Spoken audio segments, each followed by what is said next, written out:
Good afternoon, সবাইকে শুভ দুপুরের শুভেচ্ছা জানাচ্ছি। সবাই ভালো আছো নিশ্চয়। আজকে আমি চলে এসেছি তোমাদের কাছে বোয়াল মাছের কালিয়ার রেসিপি নিয়ে, যেটা সবাই খাও, কিন্তু আমি একটু অল্প মানে সময়ের মধ্যে দেখতে এবং খেতে কিভাবে ভালো হয় সেই চেষ্টাটা করেছি, তাই তোমাদের সাথে শেয়ার করলাম। প্রথমে আমি কড়াইতে তেল গরম করে মাছগুলোকে ভেজে তুলে নিয়েছি। যদিও বন্ধুরা আমার এই মাছ ভাজার মধ্যে তোমরা দেখতে পেয়েছো শুধু বোয়াল মাছ নয়, এর মধ্যে রুই মাছও রয়েছে, কিন্তু আমি রুই মাছগুলো আজকে রান্না করব না, আজকে বোয়াল মাছই আমি করে দেখাচ্ছি। তো কড়াইতে তেল গরম হয়ে গেলে মাছ ভাজাগুলো তুলে নেওয়ার পর সেই তেলের মধ্যেই কিন্তু আমি আলুগুলোকে ছেড়ে দিয়েছি। এবার আলুগুলোকে এপিটোপিট ভালো করে একটু হালকা ব্রাউন কালার করে ভেজে নিয়েছি।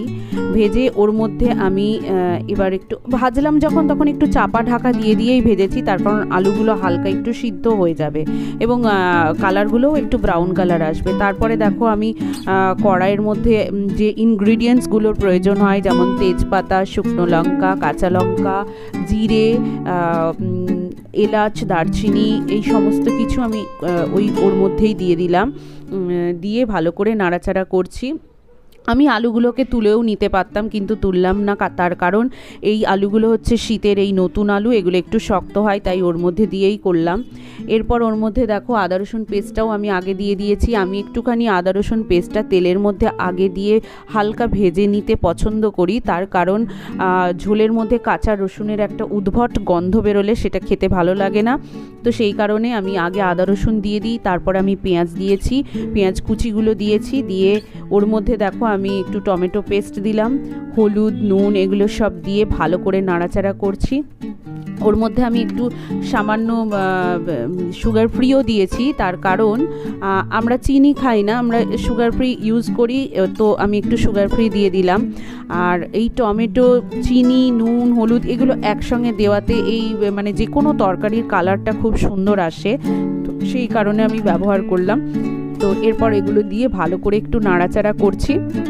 একটু নাড়াচাড়া করার পর আমার মনে হয় যে একটু শুকনো শুকনো লাগছে, মানে তেলের মধ্যে একটু খাড়া খাড়া লাগছে, তো আমি সেই জন্য এর মধ্যে সামান্য একটু জল, একদমই সামান্য একটু জল ওর মধ্যে দেবো, দিয়ে যাতে মশলাগুলো তেলের মধ্যে পুড়ে ঠুড়ে না যায়, তার জন্য আমি সামান্য জল দিয়ে একটু নেড়ে আমি মশলাটাকে ভালো করে কষিয়ে নেব। মশলা থেকে যখন দেখো কষাতে কষাতে তেল বেরিয়ে আসবে, তখন আমি ওর মধ্যে একটু গরম জল করে আমি ওর মধ্যে একটু গরম জল ঢেলে দেব, উষ্ণ গরম জল অবশ্যই, কারণ আমি তরকারিতে গরম জল দেওয়াই পছন্দ করি, আমি কাঁচা জলটা সহজে ব্যবহার করি না, কারণ গরম জল দিলে তরকারির স্বাদটা দ্বিগুণ হয়ে যায়।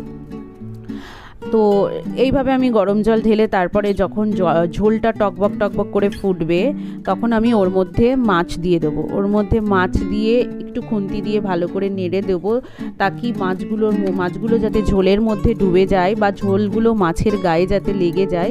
তারপরে গ্যাসটা বাড়ি দিয়ে ঝোলটা ফুটতে দিয়েছি, দিয়ে এবার মাছগুলো দিয়ে দেবো।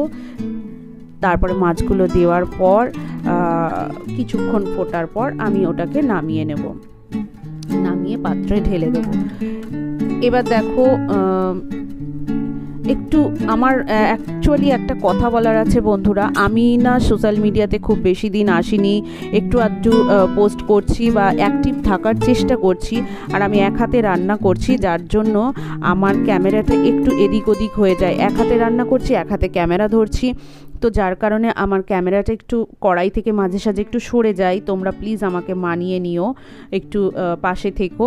আর এরপর দেখো ঝোলটা যখন একটু গাঢ় হয়ে আসছে, তখন আমি ওটাকে ঢেলে নামিয়ে নেব। তো বন্ধুরা, তোমাদের কেমন লাগলো বলো, আশা করি ভালোই লাগবে। আমার পাশে থেকো, কোনো ভুল হলে ক্ষমা করো। টাটা।